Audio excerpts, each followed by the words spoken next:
நீங்கள் ஒரு வேளை சிஎம் ஆனால் தமிழ்நாட்டுக்கு என்ன நல்லது பண்ணுவீங்க? நான் ஒரு வேளை சிஎம் ஆனால் ஃபஸ்ட்டு என்னென்னா ஃப்ரீயாக கொடுக்காங்கன்னு அதை நிப்பாட்டணும். ஓகே. நிப்பாட்டிட்டு எவ்வளோ தூரம் முடியுமோ அவ்வளோ வேலை வாய்ப்பு உருவாக்கும். ஃபஸ்ட்டு ப்ரையாரிட்டி அதுவாக தான் இருக்கும். அப்புறம் வந்து எஜுகேஷனுக்கு ஃபஸ்ட்டு ப்ரையாரிட்டி கொடுப்பேன். Everyone should be like educated and the quality of education should be very high.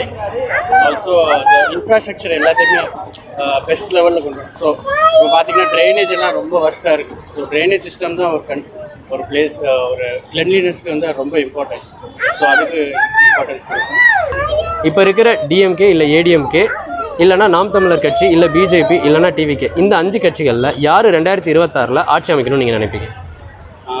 Already நிறைய கட்சிங்க ஆட்சி பண்ணியிருக்காங்க. So I don't see much big difference, big good things happen. So maybe TVK we can give a chance because most of யங்ஸ்டர்ஸாக இருக்காங்க. So I will go with that. விஜயை follow பண்ணுற அத்தனை பேரும் வந்து பார்த்தீங்கன்னா கொள்கை ரீதியாக இல்லாமல் அவரோட ஃபேன் பேஸாக மட்டும் இருக்குதுன்னு சொல்லிட்டு அவர் மேலே ஒரு குற்றச்சாட்டு வைக்கிறாங்க. ஸோ அதனால் அவரால் வெற்றி பெற முடியாதுன்னு சொல்கிறாங்க. அதை பற்றி என்ன நினைக்கிறீங்க? ஆக்சுவலாக தலைவர் எந்த வழியை தீர்மானிக்கிறாங்களோ அதே தான் தொண்டர்களும் ஃபாலோ பண்ணுவாங்க. So if he is strong with his motives, maybe his followers also will follow the same. Maybe they will get a good understanding. Thank you so much, sir. Brother, நீங்கள் சிஎம் ஆனால் என்ன பண்ணுவீங்க? இந்த மாதிரின்னு ஒரு தாட்டில் நம்ம யோசிச்சதில்லை. So அதனால் CM ஆனால் மோஸ்ட்லி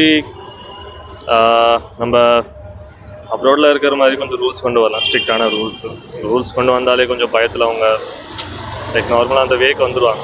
வேக்கு வந்தால் கொஞ்சம் ஈஸியாக இருக்கும் இங்கே ஹேண்டில். 20 ஸ்ட்ரிக்டான ரூல்ஸ்.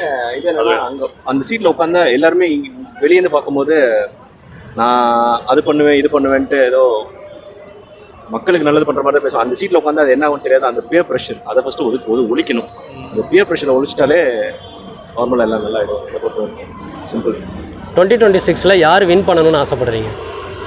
யார் வேணாலும் ஜெயிக்கட்டும் ப்ரோ. ஆனால் நம்மளுக்கு தேவையான சேஞ்சஸை யார் கொண்டு வரணும், அவ்வளோதான். யார் ஜெயிக்கிறாங்கன்னு தான் இல்லை. பட் கண்டிப்பாக தமிழ்நாடு நீட்ஸ் அ சேஞ்ச். அதாவது இந்த 2 பார்ட்டியை தவிர தமிழ்நாடு கண்டிப்பாக needs a change. I'm not sure but TVK வந்து இப்போ தான் வந்திருக்காங்க. பட் அவங்க க்ரௌடெல்லாம் ஆக்சுவலி எதிர்பார்த்ததை விட ரொம்ப மேசிவாக இருக்குது. பட் அதான் அகெயின் சொல்கிறேன், அந்த சீட்டில் உட்காந்தோன்னா என்ன பியர் ப்ரெஷரில் ஆகுவாங்கன்னு தெரியாது.